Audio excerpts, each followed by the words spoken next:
Paper देकर आ गए, hall से बाहर निकले और हॉल से बाहर निकलने के बाद स्कोर चेक करना शुरू करा। मेरिट कितने पर जाएगी चर्चाएं शुरू हो जाती हैं और अफसोस भी होता है जब आंसर की आती है तो दिखाई पड़ता है कि भाई इंग्लिश में इतने, रीजनिंग में इतने, जीएस में इतने। हताश हो जाते हैं बच्चे कि यार 120 ही नंबर आए हमारे, 125 ही नंबर है यार हमारे, होगा नहीं होगा। और मज़े की बात, फिर उन्हें पता भी है, वो जानते हैं इस बात को कि मेरे रीजनिंग में मार्क्स कम हैं। रीजनिंग में मार्क्स कम क्यों हैं ये भी जानते हैं, यार वो नहीं पढ़ा था हमने। जीएस में कम है, इंग्लिश में कम है, समझ गए सारी बातें।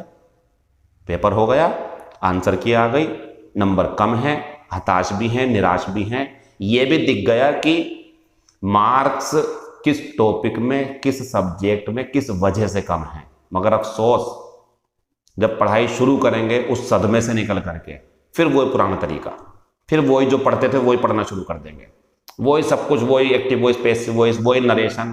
काम नहीं कर रहे हैं कंप्रीहेंशन के ऊपर, कंप्रीहेंशन को ओवरकम करने की कोशिश नहीं कर रहा है। इंतजार में है कोई टीचर आएगा, जादूगर कोई, और जादू से हमें कंप्रीहेंशन सिखा देगा, जादू से हमें ग्रामर सिखा देगा, जादू से हमें वोकेबलरी याद करवा देगा।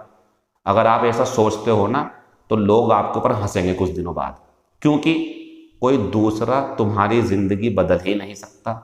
सिर्फ तुम खुद अपने आप अपनी जिंदगी बदलोगे और तुम खुद ही चेंज कर सकते हो, दूसरा नहीं कर सकता। बोलेगा जैसे बोल रहा हूं, हट जाऊंगा, दूसरा आएगा वो बोलेगा, तीसरा आएगा वो बोलेगा। कब तक सुनोगे हम लोगों को? उठते क्यों नहीं हो? क्यों किताबें उठाते नहीं हो सही से? क्यों घंटों के हिसाब से पढ़ते हो? क्यों नहीं पढ़ते हो आप क्वांटिटी के हिसाब से? क्यों सो जाते हो बेचैन हो करके जब आपको पता है भाई आज मैंने पढ़ा ही नहीं है सही से, मेरी पढ़ाई हो ही नहीं पाई? क्यों सो रहे हो? उठो, किताबें उठाओ, अपने नोट्स उठाओ, देखो समझो क्या कहना चाह रहे हैं वो नोट्स, और सो मत तब तक जब तक खुद को ये एहसास ना हो जाए यार आज मजा आया। और मजा मतलब आज नई चीज सीखी, यार आज ज्योग्राफी में इतने क्वेश्चन याद कर लिए, अब लग रहा कि जॉब लग जाएगी। बस ये प्रोसेस आप 2-3 महीने चला दो ऐसी, बस अपने आप आदत पड़ जाएगी आपकी, खुद ही पढ़ने लगोगे। लेकिन होता क्या है आपके साथ? पेपर दे के आ गए, यार ये कमजोरी पूरा करूंगा, सोच लिया, बस क्लास शुरू हुई, इंग्लिश के टीचर जो पढ़ा रहे हैं वही पढ़ते जा रहे हैं, पुराना पढ़ा हुआ वही पढ़ रहा है। मेरे पास एग्जाम के लिए कितने बच्चे ऐसे हैं। ठीक है, अगर आपको फ्लो बनाए रखने के लिए क्लास में आना है तो आओ बेशक, लेकिन आप ये सोच के आ रहे हो यार इस बार और पढ़ लूँ, अब के लग जाऊंगा। अजीम सर के बाद 2 साल पढ़ने से जॉब लग जाती है। बड़ा अफसोस है हमें और दुख भी है कि आप कुछ नहीं कर रहे, सिर्फ आप हमारी रेपुटेशन से और अपने करियर से खेल रहे हो। आप कोई टीचर किसी बच्चे की जॉब नहीं लगवाता, टीचर बेहतर से बेहतर रास्ते बताता है और बच्चा उस पर चल के जॉब प्राप्त कर लेता है। मेरी राय है उन सभी स्टूडेंट्स के लिए जो अभी 2019 का एग्जाम देकर के आए हैं या एग्जाम देकर नहीं आए, पहले कोई सा दिया हो या देने की तैयारी कर रहा हो, आपके जितने सब्जेक्ट्स हैं सबको आपको स्ट्रॉन्ग करना पड़ेगा।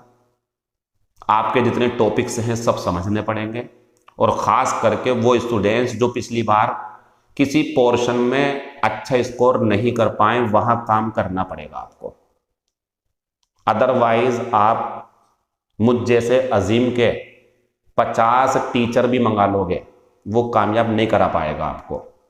आप अपने जीएस के टीचर, आप अपने रीजनिंग के टीचर 50-50 खड़े करके उनसे पढ़ लो, कामयाब नहीं हो पाओगे। वजह है ना, तुम कामयाबी गलत जगह ढूंढ रहे हो। कामयाबी तुम्हारे अंदर है, कामयाबी तुम्हारे पढ़ने के तरीके पर है, कामयाबी तुम्हारी सोच के तरीके पर है, कामयाबी तुम्हारी डाटा के ऊपर है। तुम डाटा कहाँ से ला रहे हो, कौन सा डाटा पढ़ रहे हो आप? क्या फिर से वही पढ़ना शुरू कर दिया, वही पहले वाला, वही वन वर्ड, वही सब एंटोनियम सिनोनियम? मैं अपनी बात कर रहा हूँ, मैं पढ़ाता हूँ ना बच्चों को, अब मैं नए बच्चों को तैयार कर रहा हूँ, आप उसमें बैठे हो, चलो ठीक है फिलो के लिए बैठ जाओ। घर जाके क्या कर रहा हो आप?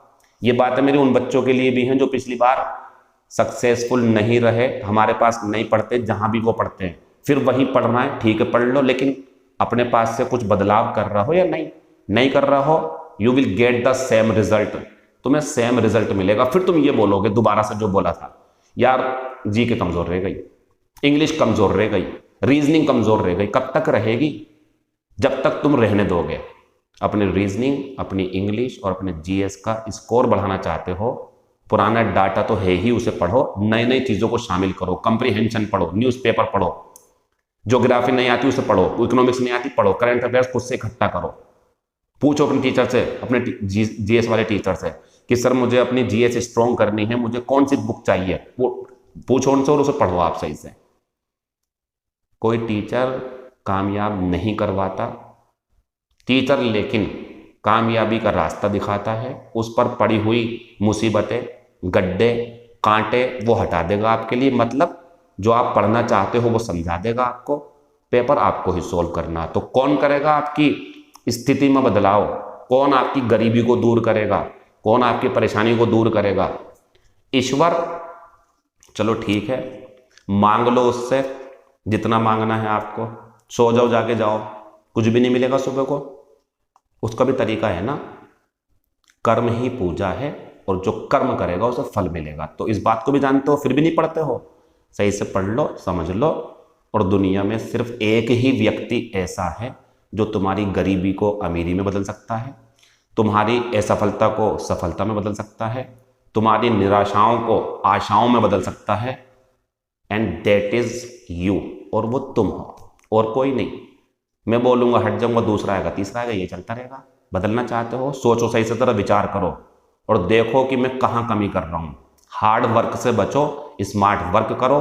फर्क इतना है दोनों में, हार्ड वर्क ये पहले भी वही पढ़ते थे, अब भी वही पढ़ रहा हो, सेम रिजल्ट आएगा। स्मार्ट वर्क ये यार पहले वाला तो पढ़ लिया, थोड़ा कम टाइम देंगे उसे, नया पढ़ेंगे, नई नई चीज़ों को शामिल करेंगे, अपने आप से चीज़ों को करेंगे।